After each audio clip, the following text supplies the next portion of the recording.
जय हिंद, जय महाराष्ट्र मित्रांनो. बऱ्याच दिवसांनी व्हिडिओ बनवतोय, त्याबद्दल मला माफ करा. आता ह्या व्हिडिओमध्ये मी या गाडीचा रिव्ह्यू नाही करणार आहे, कारण या गाडीचे 50,000 किलोमीटर पूर्ण झालेले आहेत. त्यामुळे ह्या व्हिडिओमध्ये मी तुम्हाला सांगेन की आत्ताच्या डेटमध्ये या गाडीची कंडिशन काय. बाय द वे ही 2019ची गाडी आहे. जर का तुम्हाला या गाडीचा फुल रिव्ह्यू बघायचा असेल तर माझ्या चॅनलवर तुम्ही बघू शकता.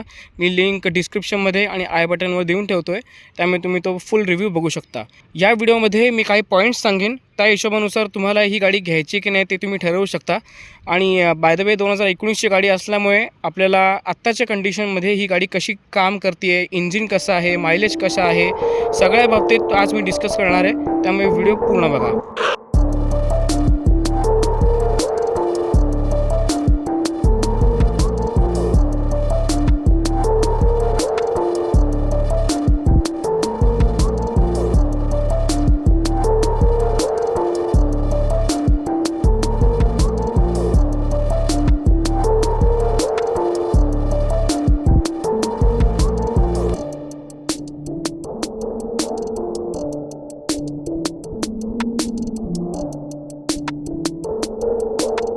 मित्रांनो, आता तुम्हाला मी गाडीची रीडिंग दाखवतो. गाडीची रीडिंग जी आहे ती टोटल 51,000 किलोमीटर झाली. तुम्हाला प्रॉपर दाखवतो आतमध्ये बसून, त्यामुळे तुम्हाला कळेल काय कसं आहे ते. ओके, हे बघू शकता तुम्ही 51,326 किलोमीटर चाललेले आहे मित्रांनो. म्हणजे टोटल 51,000 किलोमीटर झालेले आहेत. मित्रांनो, या व्हिडिओमध्ये तुमचं जास्त टाईम न घेता मी सरळ मुद्द्यावर येतो. सगळ्यात महत्त्वाचा आणि फेवरेट जो क्वेश्चन असतो आपला भारतीयांचा, तो म्हणजे ही खाते किती आहे. तर मित्रांनो, या गाडीचा मायलेज थोडा ड्रॉप झालेला आहे. ऑब्वियसली आहे, 2019चं इंजिन आहे. त्या हिशोबाप्रमाणे आपल्याला नाही म्हटलं तरी जेव्हा ही लॉन्च झाली होती ना, तेव्हा ही एक 18 ते 20पर्यंतचा मायलेज काढून द्यायची. आत्ताच्या डेटमध्ये ही गाडी नाही म्हटलं तरी 14.5 ते 15पर्यंत मायलेज मला काढून देते. आणि आता तर उन्हाळ्याचे दिवस चालू आहेत, त्या हिशोबाप्रमाणे मला नाही म्हटलं तरी 14.7 असा मायलेज मिळतो आहे. मी ॲक्च्युली गाडी जास्त काढत नाही, जेव्हा काढतो तेव्हा नाही म्हटलं तरी 200-250 किलोमीटर तरी गाडी चांगली फिरते. त्या हिशोबाप्रमाणे मी हायवेला जास्त ही गाडी चालवतो सिटीपेक्षा. तुम्ही गाडीची कंडिशन बघू शकता. गाडीची कंडिशन काही अशी आहे. स्क्रॅचेस, डेंट्स वगैरे हे आपल्या नॉर्मल आहेच, कारण की आपण भारतीय असल्या कारणामुळे आपल्या भारतीय जे रस्ते आहेत त्या हिशोबाप्रमाणे स्क्रॅचेस आणि डेंट्स आता तुम्ही बघू शकता. असा या गाडीमध्ये आत्तापर्यंत इंजिनमध्ये काही एवढं काही खास काम निघालेलं नाही आहे. म्हणजे बघायचं झालं तर एकच फक्त काम निघालं आहे इंजिनमध्ये, ते म्हणजे हायब्रिड बेल्ट. आता ही गाडी हायब्रिड आहे ना, त्या हिशोबाप्रमाणे या गाडीमध्ये हायब्रिड जो बेल्ट असतो तो 30 ते 35,000 किलोमीटर नंतर चेंज करायचा असतो. तर तो फक्त 2,000 का 2,200 रुपयाचा काही तो चेंज झालेला आहे. बाकी नॉर्मल ही आता ही ऑटोमॅटिक गाडी आहे, त्या हिशोबाप्रमाणे ब्रेक पॅड्स चेंज होत असतातच. त्या हिशोबाप्रमाणे मला तो खर्च नाही म्हटलं तरी 1.5 वर्षाला तरी म्हणजे करायचाच असतो. म्हणजे 1 वर्षाला सर्व्हिसिंग आणि 1 वर्ष आणि काही महिन्यानंतर मला ब्रेक पॅड्स चेंज करायला लागतात. सध्या मी आफ्टर मार्केट ब्रेक पॅड्स टाकलेत बॉसचे, जे अजून तरी खूप चांगले काम करत आहेत. म्हणजे नाही म्हटलं तरी त्याच्यावर मी एक 15,000 प्लस किलोमीटर तरी चालली असेल गाडी. त्या हिशोबाप्रमाणे मला ते बरे पडत आहेत. एक 2,200 ते 2,500 पर्यंतचा खर्च आहे तो एक्स्ट्रा. बाकी सर्व्हिस कॉस्ट बघायची झाली तर सर्व्हिस कॉस्ट या गाडीची अराऊंड 5 ते 6,000पर्यंत तुम्ही बघू शकता. आणि जर का ही गाडी ऑटोमॅटिक असेल तर 7 ते 8,000पर्यंत या गाडीची सर्व्हिसिंग होऊन जाते. गाडीची अजून सर्व्हिसिंग झालेली नाही आहे, तरीसुद्धा जरासुद्धा हीटअप नाही करत आहे, काय नाही, काय प्रॉब्लेम नाही आहे. गाडी एकदम फिट अँड फाईन आहे. त्यामुळे इंजिन खूपच चांगलं आहे. आता मित्रांनो, तुम्हाला एक डिसॲडव्हांटेज सांगतो. जेव्हा आपण एखादी जुनी गाडी घेतो आहे ना, स्पेशली ही अशी गाडी घेतो आहे जी 2019 वगैरे अशी आहे, आणि आत्ताच्या करंट डेटमध्ये जे पेट्रोल चालू आहे, E20 वगैरे फालतूगिरी जी चालू आहे, त्या हिशोबाप्रमाणे मी तुम्हाला सांगतो की गाडीमध्ये व्हायब्रेशन्स थोडेसे एकदम हलकेसे वाढलेले आहेत. जेव्हा गाडी आपण लाँग जर्नी करतो ना, तेव्हाच ते थोडेसे जाणवतात. इथल्या इथे फिरवली तर काय प्रॉब्लेम होत नाही, पण जेव्हा लाँग जर्नीमध्ये आपण जातो तेव्हा जरासं आपल्याला फील होतं की बाबा व्हायब्रेशन्स थोडेसे आहेत गाडीमध्ये. ठीक आहे. रिफाईनमेंटचे जर का बोलायचं झालं तर रिफाईनमेंट खूप चांगली आहे गाडीची. म्हणजे असं मला कधी वाटलं नाही की बाबा रिफाईनमेंट कमी आहे, स्मूथनेस कमी आहे. गाडी एकदम स्मूथ आहे. इवन जर का आपण आयडलिंगवर थांबलो आहे ते पण AC बंद करून, तर मित्रांनो लिटरली मला RPM मीटरकडे बघायला लागतं की नक्की गाडी चालू आहे की बंद आहे ते, ठीक आहे. त्यामुळे जरासं कन्फ्युजन होतं मला कधी-कधी. मित्रांनो या गाडीच्या आता कम्फर्ट लेवलची आपण गोष्ट करूया. तर मित्रांनो या गाडीचा जो कम्फर्ट आहे तो मित्रांनो तुम्हाला लिटरली सांगतो टॉप लेवलचा कम्फर्ट आहे. स्पेशली जेव्हा आपण मागच्या सीटला बसतो ना तेव्हा. आता तुम्हाला मी इंटिरियर दाखवतो. बाय द वे मी मागच्या व्हिडिओमध्ये सुद्धा दाखवलेलं आहे इंटिरियर, तरीसुद्धा थोडंसं बघून घ्या, काय प्रॉब्लेम नाही आहे. तर नेक्साची ही सगळी डिझाईन आहे. नेक्साने फुली लेदर फिनिश सगळं इंटिरियर बनवलेलं आहे. तुम्ही आता इथे पण बघू शकता. ब्राईटनेस थोडंसं पुढं मागे करायला लागतं, कारण की जेवढं ऊन आहे ना तेवढं आतमध्ये मोबाईलला प्रॉब्लेम होतो आहे. तर हा जो सोनीचा आहे तो आम्ही आफ्टर मार्केट टाकलेला आहे आणि बाकी सगळं डॅशबोर्ड वगैरे सगळं दिसतं आहे ते सगळं स्टॉक आहे. तर मित्रांनो सीटचा जो कम्फर्ट आहे तो मित्रांनो तुम्हाला सांगतो एवढा खतरनाक आहे ना, तुम्हाला लिटरली सांगून म्हणजे सांगण्याची गोष्ट नाही आहे. जेव्हा आपण फील करतो ना तेव्हाच आपल्याला कळतं की नक्की किती कम्फर्ट आहे. आता ह्या सीटची जी पोझिशन आहे ती तुम्ही बघू शकता, एकदम फुल कम्फर्टेबल पोझिशनची सीट आहे. त्यामुळे आपण कितीही लाँग जर्नी करा, काही करा, आपण लवकर थकतच नाही. आणि स्पेशली ही जी मागची सीट आहे ना, मागच्या सीटचा जो कम्फर्ट आहे तो फुल मर्सिडीजवाला असं मला वाटतो. म्हणजे आजकी जास्त का लागत नाही, खड्डे-बिड्डे काय लागतच नाही, अजिबात नाही, काही नाही. आता कम्फर्ट लेवल मी तुम्हाला सांगितलं की कम्फर्ट लेवल या गाडीची कशी आहे. तर त्या हिशोबाने ग्राउंड क्लिअरन्स आपण बघूया. ग्राउंड क्लिअरन्स या गाडीचा नाही म्हटलं तरी ठीकठाक आहे, पण आपल्या भारतीय रोड्सच्या कंडिशन्सच्या हिशोबाने जरा कमीच वाटतो मला. म्हणजे जर का असा मातीभीतीचा रस्ता असेल, खड्ड्यांचा रस्ता असेल तर थोडंसं जपून जावं लागतं. आणि बाकी मुंबईमध्ये काही प्रॉब्लेम नाही आहे. मुंबईमध्ये जेवढा वेळ मी गाडी चालवली आहे ना तेवढं मला जास्त काही प्रॉब्लेम आला नाही ग्राउंड क्लिअरन्सचा. फक्त जे मुंबईचे आउटर सिटीज आहेत, सबअर्बन वगैरे आहे, नाहीतर आपलं ठाणे-बिणे साईडला, नाहीतर डोंबिवली वगैरे, जेव्हा आपण गाव साईडला जास्त घुसतो ना तेव्हा मात्र ग्राउंड क्लिअरन्सचा थोडासा इश्यू होऊन जातो.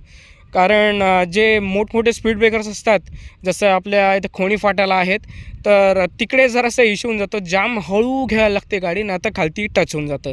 आणि जेव्हा खालती टच होतं तेव्हा आता ज्याच्याकडे एक सिडॅन कार आहे त्यालाच कळतं की नक्की काय त्रास होतो तो. असं जे ढेंग असा आवाज येतो ना, असं वाटतं की गाडीचे 2 तुकडे होतात का काय. तर ती जराशी भीती वाटते. बाकी काही प्रॉब्लेम नाही. बाकी ओव्हरऑल जे प्लेन रस्ते आहेत, मग तो कोणत्याही प्रकारचा असू दे, मातीचा असू दे, सिमेंटचा असू दे, नाहीतर डांबराचा असू दे, डांबराची क्वालिटीवर पण काही फरक पडत नाही. प्लेन रस्ता असेल ना तिकडे ही गाडी किंग आहे. आणि स्पेशली हायवेवर ही गाडी एवढी खतरनाक पळते. आता लिटरली तुम्हाला सांगतो, जेव्हा मी एखाद्या ट्रकला नाही तर एखाद्या कारला ओव्हरटेक करायचं झालं तर या गाडीमध्ये आता TC लागलेलं आहे, टॉर्क कन्व्हर्टर ट्रान्समिशन लागलेलं आहे ना, त्या हिशोबाप्रमाणे मी जेव्हा थ्रॉटल देतो तेव्हा गोळीसारखी सुटते, लिटरली गोळीसारखी. आता टॉर्क कन्व्हर्टरचं कामच ते आहे की एक्स्ट्रा टॉर्क देणं, टॉर्क असिस्ट तुम्ही म्हणू शकता.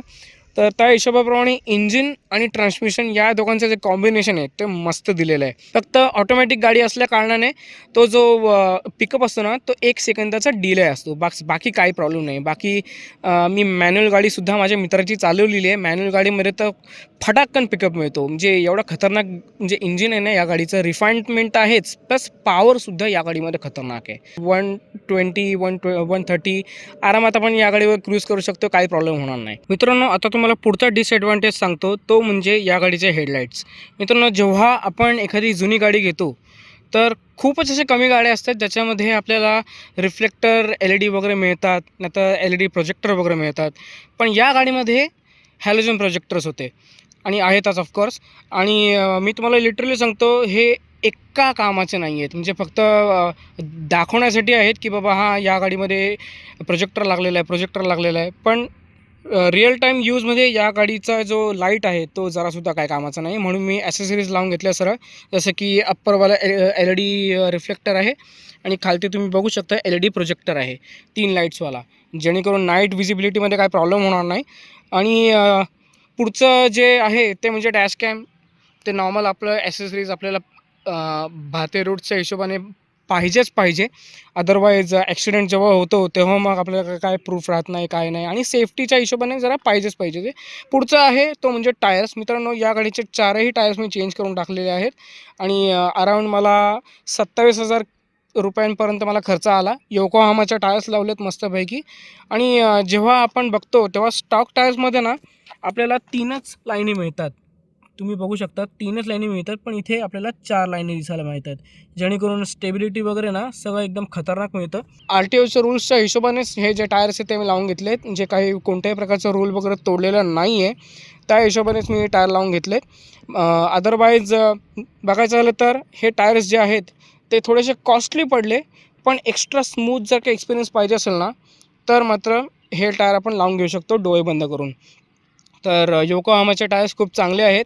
मित्रांनो, आता राहिला शेवटचा मुद्दा, तो म्हणजे आत्ताच्या डेटमध्ये ही अशी गाडी म्हणजे नाही म्हटलं तरी एक 5-6 वर्ष जुनी गाडी तुम्ही घेऊ शकता का? तर मित्रांनो, तुम्हाला मी पॉईंट टू पॉईंट सांगेन की नक्की तुम्ही घेऊ शकता की नाही. आता पहिला पॉईंट आहे तो म्हणजे मायलेज. जर का तुम्ही मायलेज कॉम्प्रोमाइज करू शकता तर ही गाडी तुम्ही आरामात घेऊ शकता. ठीक आहे. आता ही गाडी 15चा वगैरे मायलेज देते, पण तुम्हाला जर का थोडा जास्त मायलेज हवा असेल, 17-18 वगैरे मायलेज हवा असेल, तर कमीत कमी तुम्हाला 2022च्या नंतरचीच गाडी घ्यायला लागेल. नाहीतर 2022ची जरी घेतली तरी चालून जाईल. फक्त थोडीशी कॉस्ट जास्त पडेल तुम्हाला, जर का तुम्ही सेकंड हँड वगैरे घेताय तर ते तुम्हाला थोडंसं बघावं लागेल. आणि जर का तुम्ही थोडीशी जुनी गाडी घेताय, मग तुम्हाला पेट्रोलमध्ये जास्त इन्व्हेस्ट करावं लागेल, जसं मी करतो आहे. पेट्रोलमध्ये थोडंसं मी जास्त इन्व्हेस्ट करतो. आणि बघायचं झालं तर मी गाडी ही जास्त चालवत पण नाही. निघाली तर लाँग जर्नी होते, नाहीतर उभीच असते ही गाडी. त्या हिशोबाप्रमाणे मी पेट्रोलची गाडी घेतली आहे. तुम्हाला जर का डेली लाईफ जर का तुम्हाला डेली कम्यूट वगैरे करायचं असेल तर तुम्ही डिझेल गाडी घेऊ शकता. डिझेल गाडीसुद्धा खूप चांगल्या मायलेज काढून देते. 17-18पर्यंत तरी मायलेज आरामात निघून जातो त्यामधून. त्या हिशोबाप्रमाणे आपल्याला 1.5 लिटर प्लस 17-18चा मायलेज हे एक चांगलं कॉम्बिनेशन आहे. पुढचं म्हणजे गाडीची डिझाईन. जर का तुम्हाला ही अशीच गाडी पाहिजे असेल तर तुम्हाला आधीच सांगतो की तुमचा जो रूट आहे, मग ते तुम्ही लाँग जर्नी करताय, डेली कम्यूट करताय, ते तुमच्यावर डिपेंड आहे. ग्राउंड क्लिअरन्सचे ह्याचे लोचे आहेत. ठीक आहे. तर जर का तुमच्या रूटमध्ये जर का ऑफ रोड जसं काही येत नसेल तर तुम्ही ही आरामात घेऊ शकता. अदरवाईज तुम्हाला थोडीशी जास्त ग्राउंड क्लिअरन्सवाली घ्यायला लागेल, जसे की डिझायर आहे, अर्टिगा आहे, वॅगनर तर आहेच आहे, एस्प्रेसो आमच्याकडे पहिले होती. पुढचं म्हणजे गाडीचे लुक्स आहेत. आता तुम्ही गाडीची लेंथ बघू शकता. मी थोडंसं लांब जातो आणि साईड प्रोफाईल दाखवतो. तर तुम्हाला सांगतो की या गाडीचा टर्निंग रेडियस थोडा जास्त आहे. म्हणजे जर का तुम्हाला यू-टर्न वगैरे मारायचं असेल तर जरा काळजीपूर्वक मारायला लागतो. ओव्हरऑल मी पॉईंट्स सांगितलेच मित्रांनो तुम्हाला सगळे. तर आशा करतो तुम्हाला हा व्हिडिओ आवडला असेल आणि इन्फॉर्मेटिव्ह वाटला असेल. तर मित्रांनो, भेटूया पुढील व्हिडिओमध्ये. जय हिंद, जय महाराष्ट्र.